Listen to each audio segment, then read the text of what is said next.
70년대 이제 여성 노동자들, 이제 이 70년대 중반 이후 중화공업이 이제 발전하면서 이제 남성 노동자들을 이제 중심 노동자들이 주요한 세력, 뭐랄까, 세력이라든 노동자들의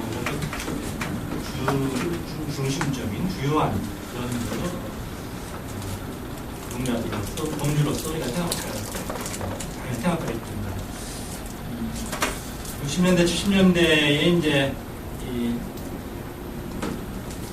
노동자라면 배움에 대한 어떤 한 또는 가난 또는 그 농촌에서 이제 일을 하기 힘들고 가난하고 뭐 이런 대부분 이런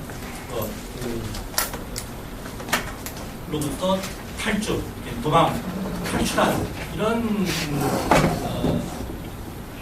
여성들이 공단에서 다시 이제 장시간 저임 노동에 종속되어지면서 가부장적인 어떤 그 부양자로서 또는 가족 부양자죠.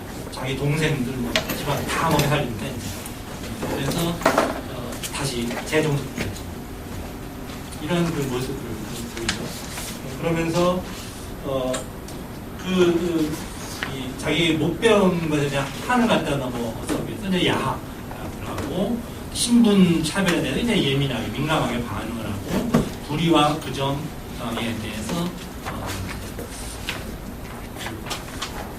그걸 넘어설 수 있는 나은 어떤 정의로운 어떤 세상을 꿈꾸는 그런 모습을 보여줍니다. 이러한데 이제 교회가 굉장히 중요하게 영향을 미쳤습니다. 심지어 부교 다 영향을 미쳤었고 야학을 많이 썼고 그랬죠. 그러면서 이제 이 노동자들이 생각했죠. 마침 이제 영성주의, 스피리추얼리즘, 그다음에 이제 스피리추얼리즘, 인간 휴머니즘 이런 것들이 이제 그 당시 노동자들이 추구하는 지배적 가치. 그다음에 이제 80년대 이렇게 중반 이후로 가게 되면서 이 노동자들이 이제 그 남성 중화공업이 발전을 하고 이렇게 되면서 이 농촌 출신들이 일부는 뭐 이제 농촌과 같이 기반을 같이 하는 사람들이 이제 공단 특정 지역을 중심으로 이제 거의 뭐 이렇게 트럭으로 신나를 해서 도입된 가운데서 일을 하게 된 공장 시대에서 이런 일들이 벌어졌죠. 그러면서 농촌 공동체 문화가 노동자들이 일하는 일터에서도 이제 영향을 미치고 노동자 일상의 많은 부분이 바로 그런 농촌 공동체의 어떤 잔존 문화가 영향을 미치고 그래서 연대의식 또는 공동체주의가 이제 굉장히 중요한 가치로서 이제 노동자들에 의해서 이제 추구되어지고 또 어용노조를 민주노조를 바꿔내기 위한 그런 또 운동들이 이제 이루어지고 또 민주노조인 경우에는 민주노조를 사수하거나 또는 민주 형식적으로 절차적인 어떤 민주주의를 추구하는 총회 민주주의를 추구하는 이런 다양한 어떤 논과 관심들이 이제 있게 됩니다. 노동자들은 이러면서 이제 거리라든지 또는 그런 거니까 이제 일하고서 나오면은 길거리에서 술 먹고 같이 이야기하고 어울리고 뭐 자기도 하고 뭐 하여튼 뭐 그랬습니다. 그렇게 하면서 거리에서 잘 어울리기도 하고 또는 뭐 집단 주거지를 이제 마련하게 되면 공장에서 거기를 중심으로 같이 이제 모여서 논의도 하기도 하고 음신청에서 같이 토론도 하고 파업 전거농성 뭐 이런 걸 벌이면서 부당함, 불의에 저항하는 이러고 이 노동자 공동체 문화 적인 다양한 어떤 문화 형식이나 장르들을 이제 집회나 파업 시에 이제 동원하게 되고 이런 모습들을 보게 되는데 근데 역시 이제 이 비인간적인 처우라든지 어떤 파시즘적인 억압들, 오염노조에 대한 반발을 하고 또는 저항하는 이런 그러니까 역시 이제 부정이 을 갖다가 이제 반대하면서 연대와 공동체 의식을 단결하여서 대항하는 이런 모습을 보입니다. 근데 이제 이런 것들이 배경, 구출력 이유는 또 이제 달라지게 됩니다. 이제 이런 것들 배경에는 이제 보면은 이제 그 지배적인 이제 그 대중 교육들, 박정희 시대의 엄청난 대중 교육이 이제 이루어지게 됩니다. 놀라울 정도로 많은 사람들을 교육시키게 되고 많은 사람들이 그 교육을 받고 자부심을 느끼고 정말 그렇습니다. 박정희는 정말 그런 게 있었습니다. 국민 도량으로서 새마을 운동, 사람들 정신 개조를 추구했습니다. 이런 것들이 이제 인간주의적 영성을 추구하는 부정이 뭐 이런 것들을 추구하는 사람들하고 결합될 수 있는 소지가 있었습니다. 그리고 이것을 비판했던 비판적 지식인들도 앞에 진정한을 붙였지 상당히 유사한 형식의 사유를 했습니다. 앞에 진정한, 진짜 민주주의, 진정한 민주주의, 뭐 진정한 민족주의 이런 식으로 갔던 거죠. 그렇기 때문에 완전히 다른 얘기가 됐습니다. 그래서 굉장히 친화적인 것이 있었습니다. 그래서 이런 것들이 이제 지배담론뿐만 아니라 비판적 지식의 영향들이 이제 노동자들에게 사고와 또 이들이 이제 다양한 좀 논의를 하거나 하는데 이제 동원이 활용됐었던 이런 것들이 좀 있었다고 볼 수 있을 것 같습니다. 그런데 이러한 식으로 당시의 지배적인 담론, 구성체들 이런 것들이 이제 면면하게 흐르면서 노동자들이 생각하고 논의하고 토론하고 하는데 영향을 미쳤다고 볼 수 있습니다. 지배 담론, 비판적 지식인들의 진정성 담론, 또 민주화 담론 이런 것들이 이제 사고와 행동에 영향을 미쳤다고 볼 수 있고 또 농촌의 또 공동체적인 또 민중문화라고 얘기할 수 있는 이런 것들이 다양하게 동원되어지면서 노동자들의 연대의식과 공동체의식을 갖다가 보양시켰다고 볼 수 있습니다. 그러면서 그 이면에는 노동자들 간의 어떤 숙련 경쟁하고 숙련 물신주의라고 표현하는데 그런 가부장제적인 전통적인 요소들이 여전히 이제 조직의 원리로도 작용합니다. 그리고 가족주의 우리 정파, 또 우리 고향 사람들 등등 유사 가족주의적인 것들이 또 굉장히 중요한 이데올로기적 요소로서 작용하고 있습니다. 이런 것들의 영향 속에서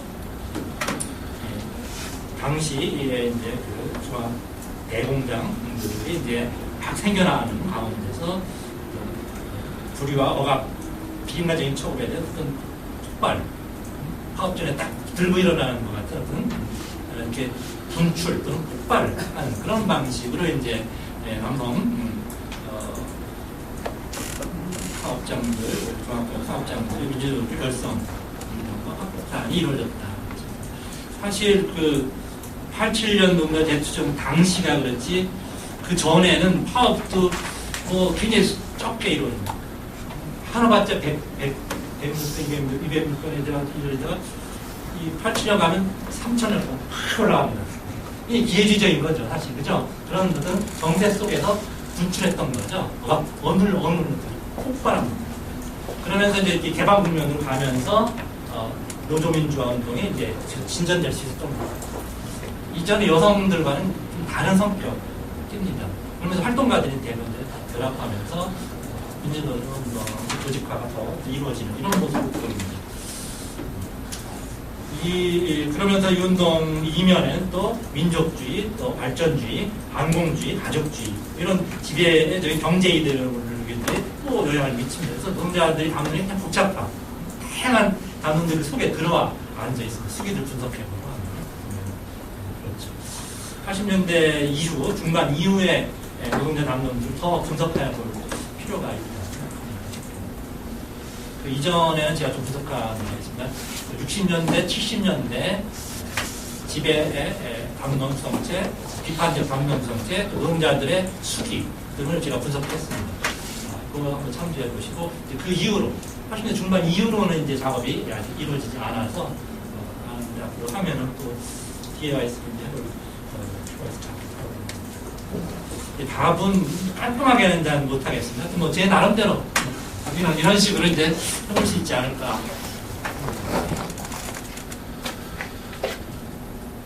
네, 3번 질문에 또 다시 들어가서 몇 가지 다시 더 자세히 했는데, 첫 번째로 저희들이 이제 쭉 현장 연구를 한 바에 의하면 민주노조 운동 활동가 집단들이 이제 앞에서 말씀드렸지만 실제로 노동자들이 자기 조합원들이 실제로 어떻게 무슨 생각하는지 언제부턴가를 주목을 하지 않고 그것에 대해서 고민하지 못했다. 같이 동료들과 같이 더불어 얘기하고 조사하고 현장에 조사하지 않고 위만 바라보고 전국적인 뭐 조직 이런 쪽에서 행사들 일제 위만 바라보니까 우리 현장 생각을 이제 안 하게 되는 거죠. 그래서 저는 그럴 때 대중이라는 말은 계급과 대당을 씁니다. 그러니까 뭐 노동자들 동료도 어떻게 생각하는지 하고 하지 못하고 또 거리가 자꾸 두어지는 이런 삶을 살게 됐다는 거죠. 그러니까 활동가 집단 구조적 재산을 증가되지만 결국 생각하는 방식이나 활동 방식에도 전부 대중 조합원 대중하고는 거리가 멀어지는 이런 모습을 보였다. 좀 더 들어가서 통합 이후의 노동법 개정에 이제 정리해고 이렇게 보고 이것이 이제 평생 직장 개념을 붕괴시키게 되고 고용 불안을 갖다 고조시키게 되고 따라서 노동자들은 회사의 눈치를 봐야 되고 전부 더 눈치를 봐야 되고 또 노조를 통하여서 고용 안정을 추구하면서 끝까지 믿지는 못하겠죠. 어느 정도까지 그러면서 또 임금을 갖다가 보장하고 이런 이중적인 몰입이 이제 노조만 완전히 믿을 수 없을 정리해고 투쟁에서 졌어요. 사실 타협했습니다. 회사하고. 그러면서 호랑지 잘라버렸거든요. 이런 경험들을 하는 거예요. 노동자들 조합 못 믿는 거예요. 못 믿지만은 그럼에도 불구하고 또 노조 없이 버텨내기 불안한 거죠. 단기간 동안에 빨리 열심히 돈 벌어서 고향에 내려가서 땅을 사고 이런 생각을 갖고 있는 겁니다. 회사 눈치도 회사에 잔업 더 많이 하려고 하고 또 노조를 통해서 더 많이 따고 고용도 일정한 보장받는 그런 관심을 갖게 되는 거죠. 따라서 노조 활동가 문제 있다. 하지만은 노조 활동 영향력은 더 커져가는 이런 모습을 보입니다. 그러니까 민주노조는 막 건설하고 막 싸우고 할 때는 사실상 같이 더불어서 했지만 영향력이 옛날에 적죠. 하지만 지금은 노조나 활동 영향력이 굉장히 큽니다. 개별 조합원들. 그렇지만은 옛날과 다른 방식으로 관계의 질이 바뀌게 되는 거죠. 관리자, 통치자. 이렇게 보호해주고 이런 식의 이제 관계가 맺어지게 됩니다. 또 하나 이제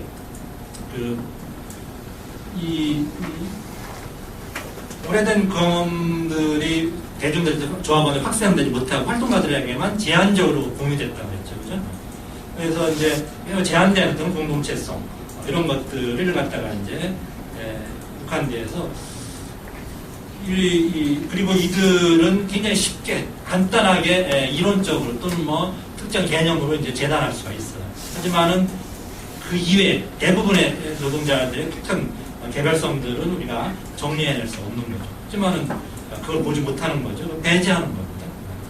따라서 이 공통적인 어떤 문화 형성체를 단기간 내에 민주노조 운동을 이루어낸다. 생각 좀 어려운 상황이 됐다. 볼 수 있는 게 따로 노는 거죠.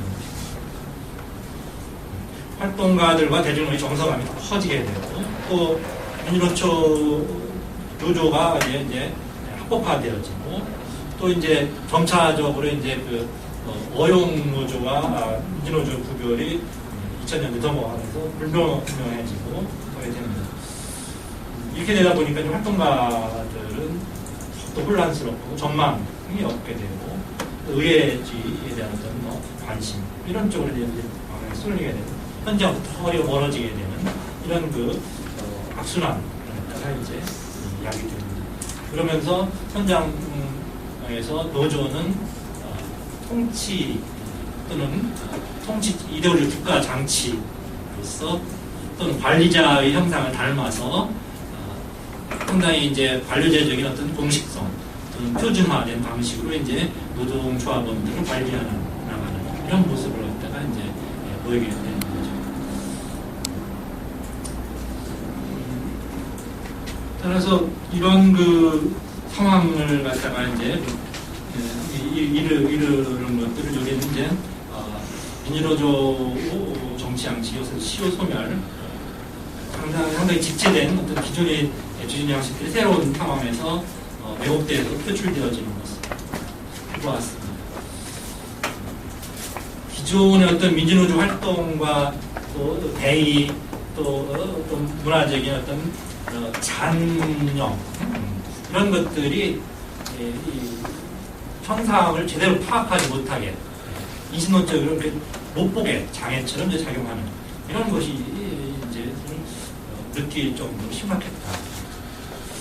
두 번째로 이제 얘기할 수 있는 것은 이어서 나아가서 그러니까 노조가 이제 대한 회사와 노조에 대한 이중몰입 그리고 활동가들과에 대한 거리두기가 있고 정서적으로 이렇게 거리두기가 이루어지게 되고 또 단기간 동안에 어떤 그 돈을 많이 벌려고 하는 그런 관심들이 이제 결합해서 노동 시간을 두고 공장은 국가와 자본과 노동조합이 거래하고 협상하는 파업도 이제 의례적으로 이제 해내가는 이런 그 관리적 파업들을 하는 이런 모습들을 보이게 됩니다.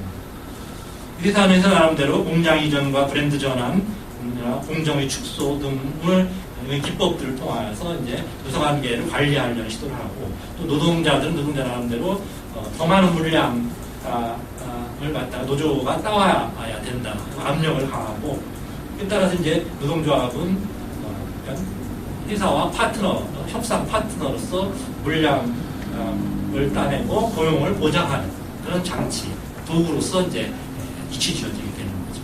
노동조합원들이 노조를 도구하고 활동가를 도구하는 이런 관계들이 또 생기게 됩니다. 또 활동가들 나름대로 의회주의적인 정치적 전망을 가지고 조합원들을 표로 생각하게 됩니다.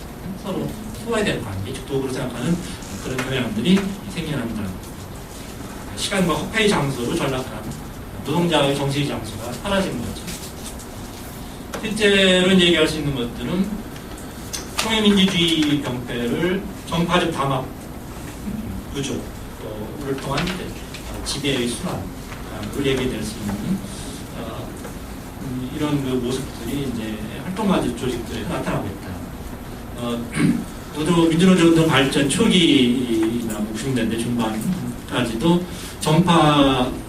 활동가들의 정파 조직들은 상당한 역동성을 갖다 주었어요. 그래서 서로 견제도 하고 논쟁을 통하여서 보다 나은 자기들의 생각을 정리해내게 하기도 하고 긴장감을 가지고 이 작업장의 권력을 갖다가 이제 형성하려는 노력도 하고 했습니다. 근데 이제는 이제 순환적으로 돌아가면서 이제 의례적으로 권력을 갖다가 이제 나눠가는 그런 분담 이런 모습들을 갖다가 보입니다. 선거연합과 권력 분정, 총회민주주의 병폐 시현하고 있는 중요한 모습이었다. 그래서 결론은 결국 의회주의, 현실 정치에 수렴되어지는 노동자들을 표로 생각하고 이런 점들이 이제 여러분 잘 알지만 2097년 이후로 2000년대 중반까지 벌어졌던 상황입니다. 민주노동당도 다 관련되어 있는 거죠. 이런 그 상황들을 생소한 이런 식으로 얘기하면은 무슨 소리 하는 건지 잘 못 알아듣는 거죠. 왜 이상한 소리 한다 또는 좀 다른 맥락의 이야기처럼 받아들여요. 똑같은 현상을 다른 식으로 보는 거죠. 다르게 표현하게 되는데. 그러니까 이런 걸 저는 이제 와해라고 해요. 와해. 그러니까 기존의 우리가 합리성으로서 도저히 이해 안 되는 일들이 벌어지는 거예요. 아, 이거 뭐지 도대체? 우리가 이제, 인류학자가 원주민들의 문화를 갖다가 이제 연구하게 가서 자기 전혀 생각하지 못했던 이상한 행동들을 하는 거예요. 음식물에 숯을 갖다가 더럽게 얹어놓고 막, 이해할 수 없어. 서양 사람. 근데 잘 알고 보니까 나름대로 보면 합리성이 있는 거죠. 그 문화에 보면 합리성이 있는 거예요. 그러니까 따라서 이제 기존의 어떤 합리성, 기존의 우리 어떤 도식으로서 개념 도식은 도저히 이해되지 않는, 설명되지 않는 그런 현상에 부딪힐 때, 기존의 우리 어떤 합리성이 완전히 부서져 버리는 거죠. 브레이크다. 와해에 지금 대면하게 되는 거죠. 진정한 와해에 대면해야 되는 거죠. 그죠? 그리고 이때 이리저리 이 추상적 이론을 가지고 갖다가 이걸 환원해서 설명을 억지로, 이거 이런 거야. 그람시아니야. 이런 식으로 억지로 설명해 가려고 하고, 이런 거, 계급의식이 부족해서 그래.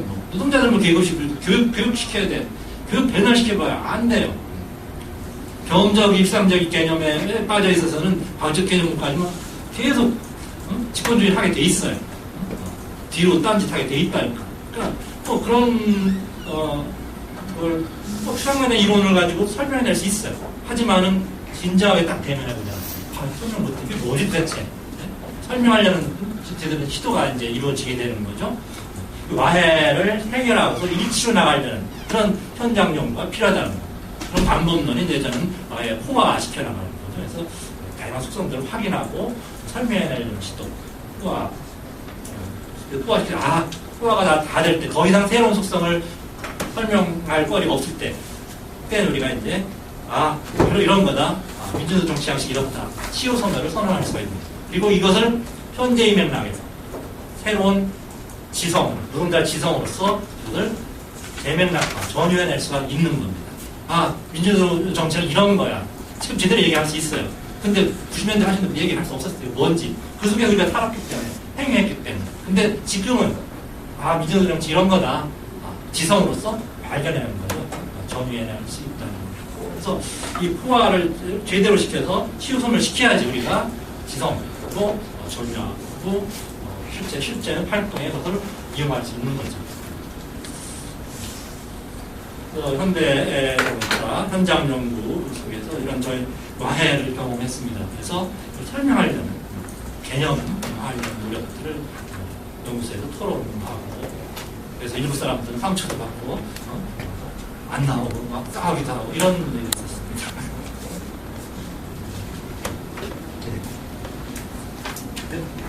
말씀인 것 같은데요. 질문은 짧은데 답변하려면 굉장히 긴 그런 내용이죠. 근데 이제 저는 이것에 대해서 80년대, 90년대 초반부터 이제 쭉 얘기를 해온 역사가 있습니다. 그래서 좀 잘 얘기 안 하는데 근데 굉장히 중요한 얘기입니다. 그래서 작년 봄인가요? 여름입니다. 진보평론에서 제가 이제 노동자운동, 가부장제 문화에 대해서 쓴 글이 있는데, 거기에서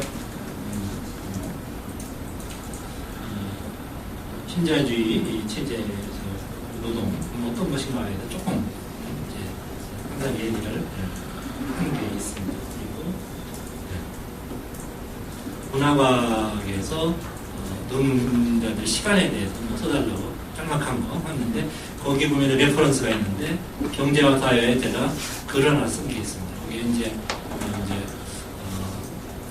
교육 전략당론, 전략교양당론, 요즘 전략교양은 어떤 특징이 있는가를 갖다가 분석해 놓은 게 있습니다. 재미있습니다. 오늘 좀 참조하시면 될 것 같습니다. 여기서 뭐 간단하게 정리를 드리면요. 현 시기 이제 글로벌한 차원에서 신자유주의 자본론들, 국제적인 어떤 재편들이 이루어집니다. 이에 따라서 노동이 이제 여성화가 광범위하게 이루어집니다. 또 하나는 빈곤이 인종화 또는 여성화가 광범하게 이루어집니다. 따라서 제3세계 여성들의 발달한 착취가 이제 글로벌한 차원에서 이제 전개되어지고 있는, 그리고 그것들을 지켜나가기 위한 어떤 통치 체제가 이제 굉장히 가부장적인 성격을 띤 통치 체제가 구축되어지는 각각 사회 정체마다 다 모습, 양상들을 볼 수가 있습니다. 우리나라에서는 좀 빨리부터 60년대 이제 군부 엘리트들과 이제 여성 노동자들 투쟁 역할을 하는 거죠. 그리고 자본들 투쟁 역할을 하면서 이제 억압적인 파시즘적 통치체를 구축해나가는 솔직히 가부장적이고 그렇습니다. 그래서 가부장적인 것이 이제 작업장에 이르기까지 아주 일관되게 이제 전개되죠. 이런 가부장적인 것이 실제 노동운동에도 나타나게 악영향을 끼치게 됩니다. 노동운동에는 긍정적인 영향을 끼치기도 하고 요즘 부정적인 병폐를 야기하고 있습니다. 그런 문제를 이렇게 정리하고 했습니다. 97년 외교 방한 위기 이후에 본격적으로 우리나라에서 이제 다양한 정책들로서 이제 폭발적으로 확 터져나온 게 이제 신자유주의 공세. 근데 사실은 그 이전부터 80년대부터 이제 신자유주의적인 전쟁이 일관되게 추구되고 준비가 되었고, 근데 이 노동 현장에서는 이제 제도라든지 인사 제도 등 고용 관련 제도들 속에 그것이 구체화되는 굴줄이란 이후 노동법 개정 이후부터라고 볼 수가 있습니다. 이 신자유주의 공세는 전통적이고 이 어떤 관행 관습들을 글로벌한 표준에 맞게 바꿔내게 하려고 하는 시도. 그런 점에서 굉장히 개혁을 강조하죠. 개혁을 표방하고 창의성을 강조하고 또 자율 또는 자율성, 또 자유 또는 자율성을 강조합니다. 본론적인 어떤 집안 잔재들을 갖다 비판을 하면서 경쟁, 시장에서의 어떤 자유로운 경쟁들을 강조하는 이런 것들이죠. 그리고 이 기존의 어떤 우리들의 일상적인 삶의 다양한 어떤 층위에까지도 이제 식민화하나가는 어떤 일상을 식민화해나가는 즉 문화적인 어떤 독특한 어떤 성격을 갖다가 이제 드러내는 게 신자유주의적 통치 모습입니다. 이 수탈의 영역들을 갖다가 수탈해나가는 모습이라고 볼 수 있습니다. 즉 지대를 창출해 나가는 모습입니다. 그러니까 우리들의 삶, 일상에서 우리들이 하는 일상적인 삶에서 일하는 것들을 갖다가 노동으로, 임노동으로 이걸 갖다가 재편해내는 그런 어떤 신자유주의 어떤 축적지대의 모습인, 운동의 모습이라고 볼 수 있습니다. 이런 모습을 갖다가 좀 주목하는 경향이 이제 자율주의자들의 이제 비물질 노동에 대한 관심들인데 그렇게 엄밀한 것 같지 않습니다. 워낙 이제 막스가 좀 모호하게 논의하고 하는데, 아무튼 문화라든지 또는 지식의 또 창의적인 어떤 노동, 예술적인 활동들, 각종 서비스 노동들, 또 성노동 이런 것들이 갖는 그런 물질성이 있습니다. 이런 것들을 지대를 창출하는, 사람들이 삶 자체를 수탈하는, 가치화하는 이런 것들이 전개되어지죠. 또는 지적 재산권 이런 것들 통해서 이제 또 가치화 렌트를 기반하는 거죠. 이러면서 새로운 어떤 축제제를 이제 공부화되어가는 이런 모습들을 갖다 일단 생각해 볼 수 있습니다. 따라서 제3세계나 또는 우리가 비정규직 일이라고 하는 것들 속에서 엄청난 수탈, 착취가 이제 전개되어지고 있고, 이것들이 이제 생태의 파괴도 가고 그런 겁니다. 그 다음에 좀 더 구체적으로 들어가서 이제 이원적 인력 구조를 통해서 이제 유연하게 상황에 대처하면서 또한 기존의 이제 진보화된 노동들을 갖다가 더욱더 높은 표준을 부과하고 착취하는 이러면서 이제 외주화하거나 또는 비정규직화하는 이런 모습을 핍니다. 이원적 인력 구조를 운영하는 모습들.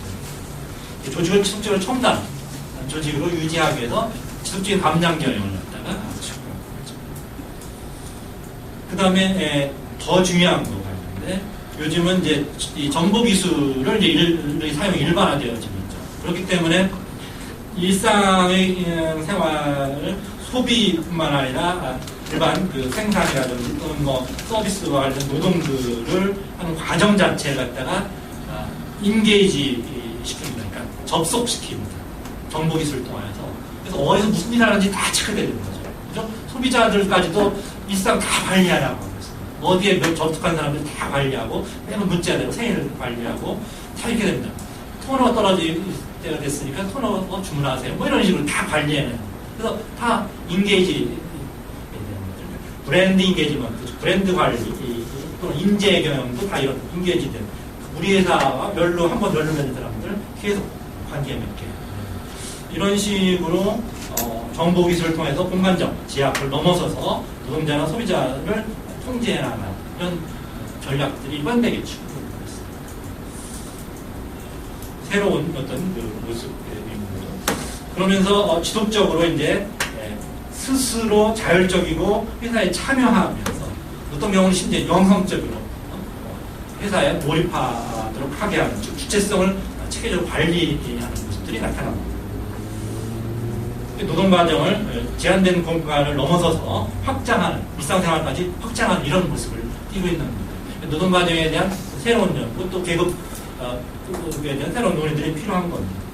아직 표준화되지 않은 어떤 비물질 노동들, 또 지식 및 창작 노동이라든가 감정 노동, 돌봄 노동 이런 것들을 베스트 프랙티스를 찾아서 그렇지 못한 사람들을 거기에 맞추게 하는 거죠. 평가하고 감시하고. 이 표준이 어떤 사람이 자발적으로 돈 서비스했어. 이게 새로운 표준이 되는 거예요.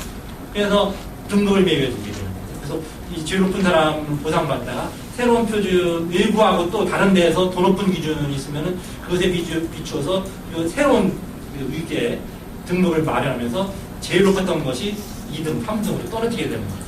더 높게 또 새롭게 더 서비스 방법을 찾아내야 되는 거예요. 안 그러면 평가가 떨어지게 되죠. 다른 데 더 잘하는 사람이 있다는 거예요. 회사를 넘어서서 이렇게 이제 이 새로운 표준을 통하여서 노동자들의 일상, 또 노동 과정을 갖다가 이제 통제하고 또 노동 강도 밀도를 증대시키고 평가시키고 하는 모습이 나타납니다. 따라서 노동 시간이 거의 무한정 연장되는 이런 양상 이렇게 됩니다. 비정규. 안 그러면 이제 재계가 안 되니까 노동자 일상의 황폐화, 수탈이 일반화되어 가고 있다. 또 구체적으로 좀 더 들어가서 신자유주의 통치, 옛날 국가 자체가 좀 변하죠. 위기, 억압과 동원에서 이제 위기 관리 변화고 또 이제 민주 대 어용의 구분 자체, 절차적 형식 민주주의가 이제 일반화되니까 또 민주주의와 관련된 대의들 이런 것들을 대체하는 새로운 담론들, 그러니까 시민, 공공성, 또 인권, 또 새로운 담론들을 통하여서 이제 민주 담론을 시석시키는 이런 경향이 생겨납니다. 따라서 과거의 민주 대 어용의 어떤 선명한 부분들 대비 속에서 민주주의 정치라고 하는 것이 가졌던 위상들은 지금 이제 사라져버리고 실추되는 것이죠. 세 번째로 또 정치, 시대 통치 관련해서 얘기할 수 있는 시장 이데올로기를 갖다가 우리 삶, 일상 확대시킨다 해서 실제 기업에서 동료 사이 관계도 고객 관계 이런 식으로 이제 얘기한다는 또 내부에서의 거래도 시장 관계, 동료들 사이 관계도 이렇게 얘기하는 거죠. 그리고 새로운 통치 담론을 계속 확산시키는 미디어를 통해서 이런 것들이 이루어지게 되죠. 그래서 이제 소비자 주권론 또는 소비 문화를 전면화하게 되고 이런 속에서 사람들이 이제 시장에서의 어떤 위치에 따라서 자기 신분, 위세를 또 향유하거나 또는 과시하는 이런 풍조까지 생겨나게 되는 거죠. 하는 시기 10여 년간 했던 그런 그 문화적 소비의 독특한 방식들이 이제 우리나라에서 서구처럼 나타나고 있습니다. 예. 이런 식으로 이제 뭐 거칠게 하지만 신자유주의 주 모습들 정리하고 있었죠. 네. 부분에 대한 답변 마칠 건데요. 이번 현장의 어떤 그 위기 이런 것에 따라 이제 정리해냈는데, 근데 이제 80년대 중반부터 이미 있었던 운동 내부의 제반 문제점들이 지금 폭발하는 그런 것이 아니냐. 뭐 이런 쪽으로 접근해보고 생각을 합니다. 그런데 뭐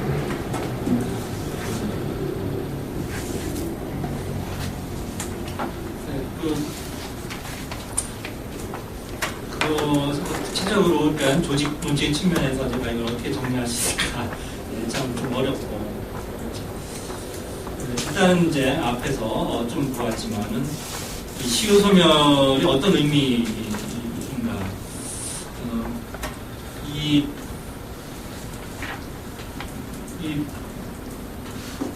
특정한 어떤 그 역사적 시기에만 이제 어떤 장소들 속에서 존재했었던 행위와 어떤 직장인 진행 과정과 사고들, 이것들이 이제 시효소멸, 이것들이 이제 다양한 장소들에서 이제 공통적으로 이제 관찰될 수 있을 때, 그걸 하나 어떤 뭐 정치 양식으로 범주화할 수 있는 거죠. 근데 이제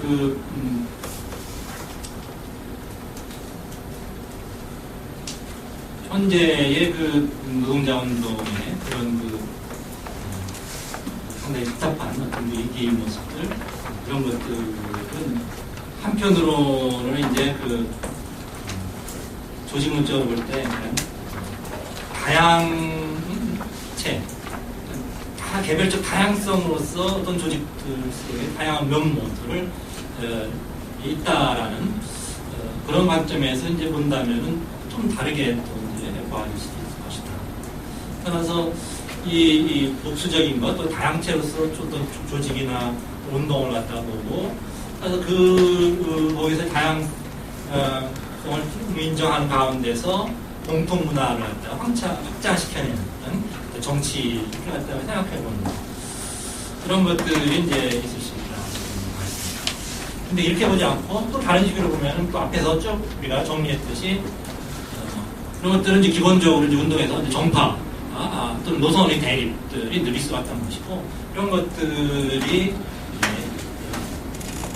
특정 시기에 특정 방식으로 표현되어진, 표출되어진 이런 것이다라고 볼 수 있다.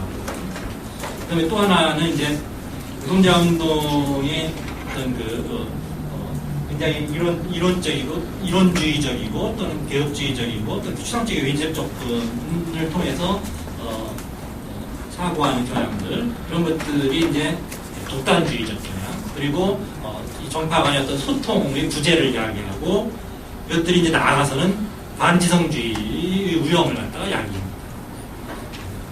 정말 서로 존중해주고 인정해주고 또 탐구하는 이런 것도 없는 것이죠. 오로지 하나의 원칙, 자기네들의 노선, 근간 생각 하나만 있는 겁니다. 그걸 가지고 다른 조건들을 갖다가 비판하고 재단해내고 폄훼해내는 이런 모습들이 이제 있는 겁니다.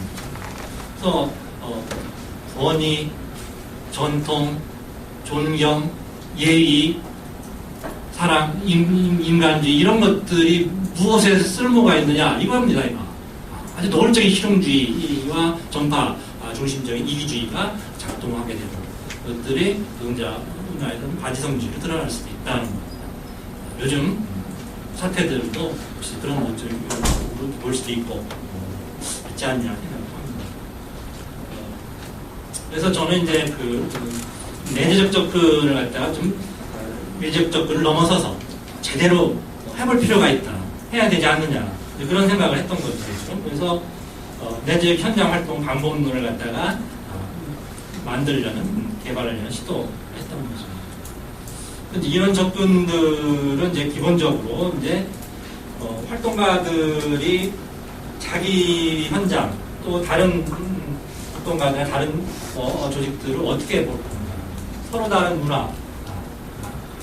문화로서 이제 그 각각의 고유한 개별성을 갖고 있는 특정한 부류의 사람들로 인정하면서 우연하게 만나서 서로를 이해해가는, 서로가 제대로 대면하고 와해의 상태를 갖다 일치 상태로 나아가게 하기 위한 어떤 그 탐구제학적 그런 현장 활동이 이제 이루어질 때 그것이 외주적이고 추상적이고 또 독단적인 어떤 그면서 소통 부재를 넘어서는 그런 접근이 아니냐라고 봤습니다.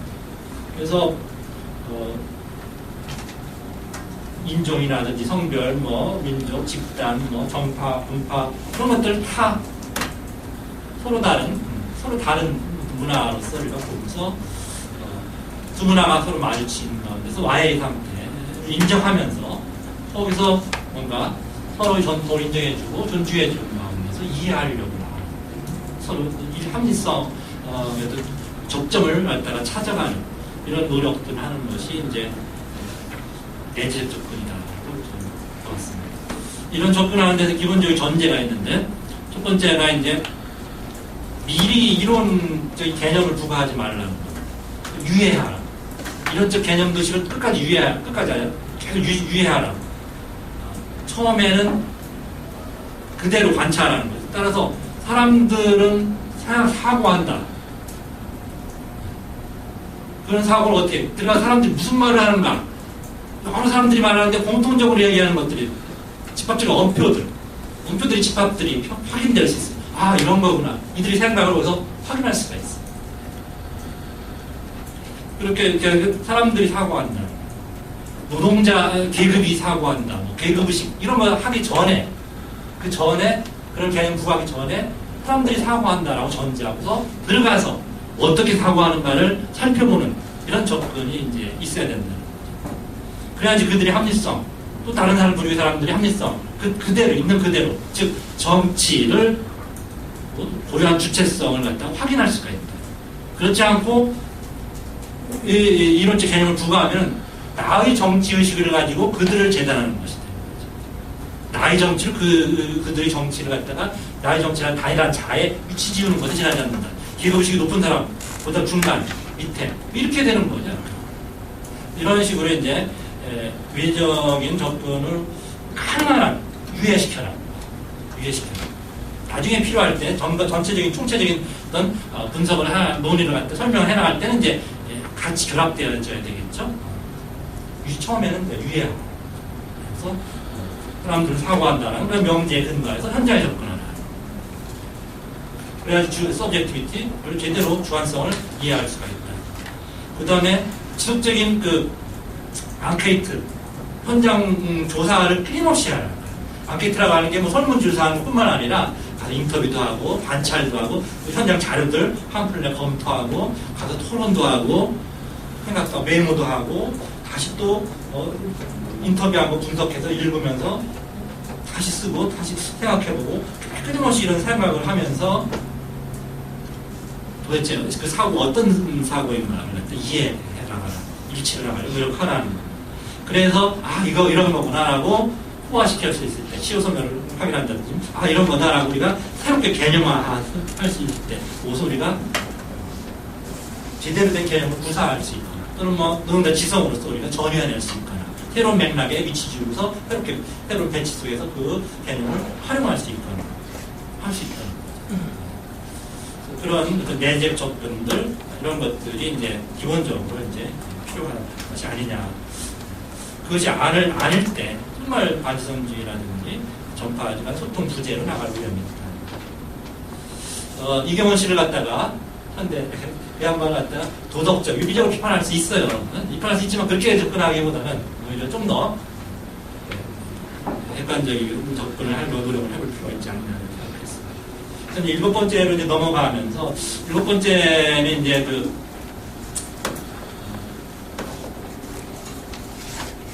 진보 역사서사를 어떻게 우리 새롭게 쓸 수 있을까? 기존의 어떤 진보 역사에서 어떤 왜곡된, 굴절된 그런 모습들을 어떻게 넘어서서 새롭게 써내갈 수 있을까? 이런 문제. 또 앞에 것들을 이제 받아서 내재적인 그런 접근을 통하여서 현장에 근거한 사고들을 확인하거나 또는 그것에 근거해서 활동을 갖다가 방안을 모색하거나 정책을 수립하는, 즉 이론 또는 개념의 구체성을 확보하는 거라고 구체적으로 사고하고 구체적으로 활동의 근거를 마련해서 활동하고 제안을 하라는 거예요. 근데 쭉 추상적으로 정리해내는 외적적 부분에 머물러서는 구체적인 논의에 이르게 되면 실력이 드러나게 됩니다. 요즘 우리나라의 그 연구자들이나 어떤 활동가분들이나 뭘 하고 싶어도 하는 게 있어야지 이 실력이 다 드러나는 거죠. 운동의 실력, 이런 인간의 실력이 다 야, 이거 다 뺏겨갖고 뭐 소개만 하고 말았지 우리 문제를 전체적으로 생각하면 하나도 없는 거예요. 우리 문제, 외국 문제 그 이론을 가지고 생각하더라도 우리 문제로서 사고하면 다르다는 거예요.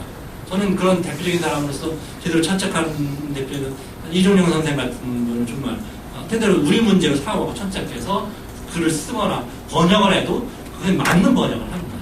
글들을, 책들을.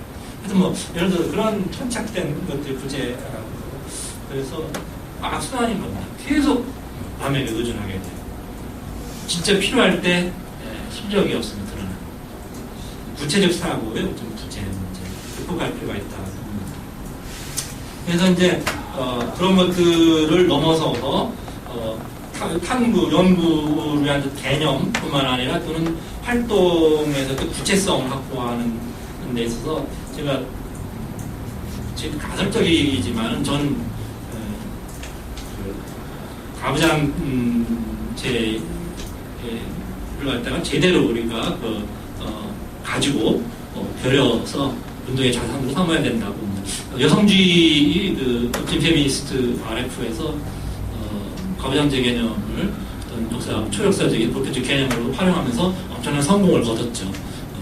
그 RF를 비판할 것이 아니라 이 진보운동 또 문화운동에서 가부장제 문제를 제대로 이론적으로 천착하고 새롭게 개념화하고 기존의 이 활동과 이론에 접합시켜내는 이런 노력들이 필요하다고. 가부장제 얘기하면 페미니스트 이렇게 얘기합니다. 그렇지 않다는 겁니다. 아까 말씀드렸지만은 현식이 노동은 노동의 여성화, 또 빈곤의 여성화, 빈곤의 인종화가 이루어지고 있습니다. 인종 문제, 여성 문제가 노동 문제하고 결합되지 않으면은 구체적인 투쟁을 할 수가 없어요. 투쟁 방안을 찾아낼 수가 없습니다. 그걸 배제하고 그 여성주의, 인종 문제 관련 인권 운동하는 사람들 이렇게 하면은 그건 이신론적으로 이제 장애를 드러내는 모습이라는 거죠.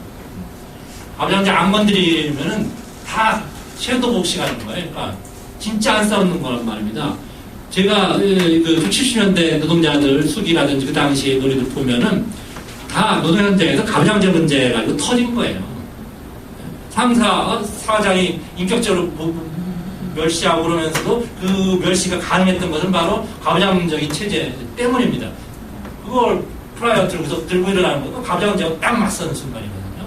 계급의식이 있어서 그런 게 아니란 말입니다. 그게. 그런데 그걸 계급의식으로 설명 안 해봐도 소용없어요. 수상적으로 끝나버리는 거예요. 할 수 있겠지. 근데 외리적 설명을 늦춰버리죠. 진짜 싸울 때 그럼 누구하고 싸워야 되는 거예요? 계급의식으로 접근하게 되면 노동자끼리 싸워야 돼요. 또 왜 의식 수준이 왜 공부 안 해? 이렇게 되는 겁니다. 그죠? 진짜 써야 될 사람 대항의 지점을 확인하지 못하는 겁니다. 가부장제를 제대로 이론으로 결연해내지 않으면은 섀도우 복싱하는 거다. 저는 유진우조 운동 섀도우 복싱했다고 그러고 좌파 운동도 다 섀도우 복싱했다고 그러고 경전해서 그걸 경쟁적으로 하면서 굉장히 무기력해졌습니다. 자기 경전 이런 식으로 하면 정통에 다니고 다른 사람도 또 다른 경전 해석하고 또 다 할 수 있습니다. 그렇게 하면은 후인 거죠. 진부한 건데 유류 문제에 천착하고 그러면서 글로벌한 문제하고 연결시키고 구체적인 싸움의 시점을 찾아내기 위해서 이론적인 탐구와 활동, 또 정치를 해라는 거죠. 사고를 해야 된다. 사고를 안 하고 기존의 것들을 갖다가 이용만 하려고 합니다. 그렇게 우리 문제로서 우리가 제대로 시행착오를 반복하고 다른 데서 뭔가를 답을 찾으려고 시도를 한다는 거예요. 그래서 저는 새로운 어떤 노동자 문화 정치를 감정적 체제라고 하는 새로운 개념의 터에서 모색해 나가는 것이 필요하다. 그때 이제 중요하게 검토해야 될 거가 연대 개념이 뭐냐, 도대체 연대가 뭐냐에 대한 새로운 어떤 문제인식 이런 것들을 가져야 되고 반성해야 된다. 정서적인 유대 뭐 이런 것들한테 연대라고 생각하는데 그런 거 아니라는 겁니다. 근데 가부장적인 어떤 공동체적 문화의 전통 속에서 정서적인 유대를 가지고 연대 제일 가깝게 연결시켜 얘기하고 이런 것들이 있습니다. 그 다음에 이제 공동체에 대한 관념들 더 예리하게 변해내야 된다. 다양한 공동체들이 있어요. 근데 노동 공동체 영향 때문에 그런데 공동체화적인 거 하면 다 좋은 것처럼 뭐 자본의 공동체들 또 이기적인 공동체도 엄청 많다는 겁니다. 그래서 공동체 영향을 새롭게 변해내는 이런 것들.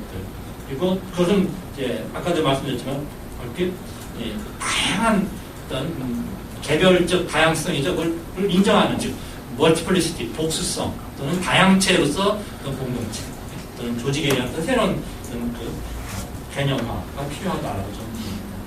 그러면서 그 다양성 때문에 계속해서 새롭게 이제 드러나는 어떤 균열이라든지 또는 뭐 어떤 갈등이라든지 대립들 이런 것들 갖다가 제대로 스스로 대면하고 그 문제를 해결하고 천착해내는 내지적 조건이 이제 필요하다는 거죠.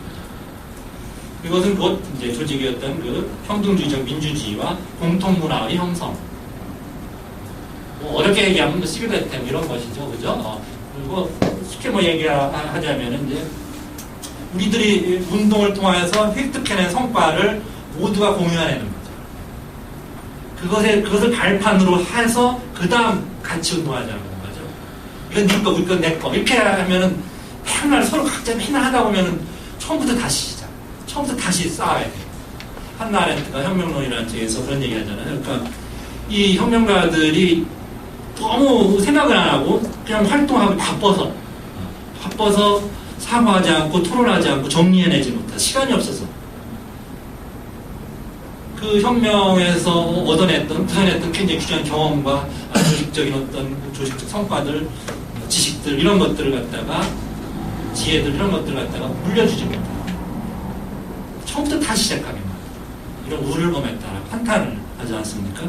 그래서 사고하고 그 사고를 통해서 공통문화를 확산시켜 나가는 이러한 그래서 이제 보편성을 조금 확장시켜 나가려는 이런 어떤 노력들이 이제 노동자 문화 정치에 굉장히 중요한 강조될 필요가 있다라고 저는 생각을 해요. 뭐 읽어야 될 건 아니겠죠. 그러니까 읽어야 될 건 아니겠지만은 고통스럽고 통진당 사태에도 제대로 직면해야 되는 거죠. 옆으로 이렇게 피해서 PD 대면하면 안 된다는 겁니다. 그래서 우리 문제로 해서 풀어내지 못하면은 저는 당 배는 떠들어봤자 안 된다고 봐요. 제대로 대면해서 그 문제를 풀어내려고 노력할 때 진보 쪽에서 한 발 더 나아갈 수 있죠. 진보 재구성 말은 좋은데 재구성하려면 철저히 해야 되는 거죠. 제대로 우리 문제 내역을 들여다보지 않고서 뭐 재구성 한번 해봤자 안 된다. 그래서 기존의 노동자 지성들 그걸 새롭게 배치하고 새롭게 매막하고 하면서 어려운 과제를 갖다 해결하려는 이 표현론 같이 하는 거죠. 표현적인 어떤 꾸준히 이제 새로운 기존의 공통문화를 확산시켜 나가면서 새로운 문제가 드러날 때 그 문제에 천착해서 해결하면서 공통문화를 더 확산시켜 나가. 이런 가다가 분출했다가 다시 받았다가 다시 가는 이런 생각을 해볼 수 있죠. 급진적인 어떤 문화 정치를 주장하는 것이 아닙니다. 저는 방법론, 이식론적인 뭔가 변화가 필요한 시기이고 솔직하게 스스로의 조직에 대면할 때 그런 변화 가져가지 않을까 생각합니다. 답변은 뭐 이 정도로 이제. 예.